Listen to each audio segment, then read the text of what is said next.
It's become a trademark of the opposition movement, a symbol of resistance. The three-fingered salute, borrowed from science fiction blockbuster The Hunger Games.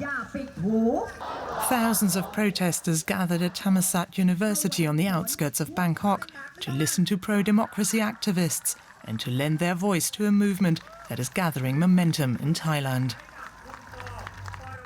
I'm not happy and I support our demands. Dissolve parliament, get the government to resign, fix the constitution and stop threatening people. The Prime Minister is abusing his power. He doesn't care about people's rights. I decided to join the protest because the government is eroding our rights. Mainly, I want a constitution with integrity. And I want those who are taking away people's rights to be out of power.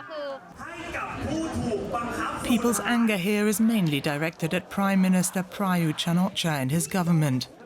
Prayuth is a former army chief who led a coup in 2014.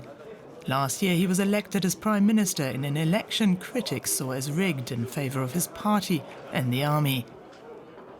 But activists have also started addressing an even more sensitive issue: the role of the monarchy in Thailand.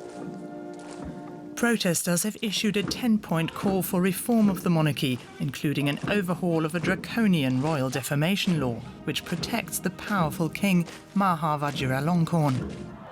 It's one of the strictest lèse-majesté laws in the world. Anyone who insults the monarchy can be punished by up to 15 years in prison. Two activists who were arrested at a demonstration on Friday but later released were on stage challenging the taboo. We shouldn't have to speak using symbols. Direct discussion is best. That's what I think, so I choose to speak directly, out of respect for my own dignity, for that of the listeners, and for the monarchy as an institution. I just want to say that to speak out about the institution of the monarchy is something we can do. The Prime Minister has warned protesters not to involve the monarchy in their rallies, though he said the king had asked him not to arrest anyone under the defamation law. Organisers say their next rally will be held on Wednesday, a national holiday commemorating the Queen Mother's birthday. Janjira Sumbatpunsiri is a political scientist and associate fellow at the German Institute for Global and Area Studies. Welcome, Janjira. What has prompted these latest protests? Well, in one word, it would be democratic deficits in Thailand despite the election. And there are other issues connected to this. The institutional drafting in 2016 that is seen as undemocratic, and continuing human rights violation by the government. So I think all of this has led to the students' demand for greater democracy. And at the bottom of this, I would see that we are witnessing the continuation of the clashes between two political visions in Thailand. One is rather conservative, the other is rather progressive. As you mentioned, this is a continuation of previous clashes that have been happening in Thai polity. What is different this time round? Well, the main difference is that the forefront activists, players in this conflict is the younger people, the younger generation, basically university students, high school students who are hopeless about their future in the country, to be honest. They are linking democratic deficits in the country with economic inequality and with the fact that they have no future whatsoever in the country.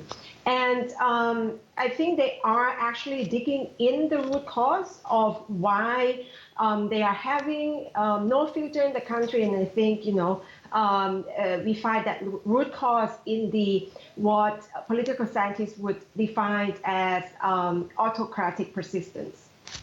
In the midst of these calls for change, protesters are also calling for a reform of the monarchy. How significant is that?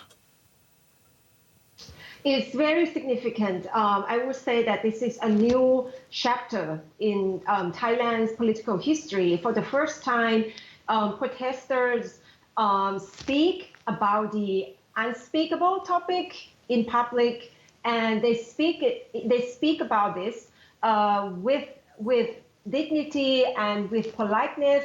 All they want is a democratic reform of the most sacred institution of the country.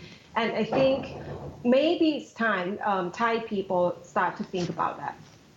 Protesters were also calling for the resignation of the Prime Minister Prayuth Chan-ocha, who of course came to power in elections last year. But there have also been protests in support of the government. Is the Prayuth Chan-ocha government actually popular in Thailand? I would say Prayuth Chan-ocha as a person remains popular amongst his conservative constituents. But the party that although he's not a part of the ruling party, but he's associated with that ruling party. And the party shows every side of corruption, of infighting, of all aspects of politics in Thailand. So I think right now we are seeing the crisis of faith in the Prayuth Chan-ocha regime, if you like, but not as a person. So yes, protesters are demanding his resignation as a representative of this regime.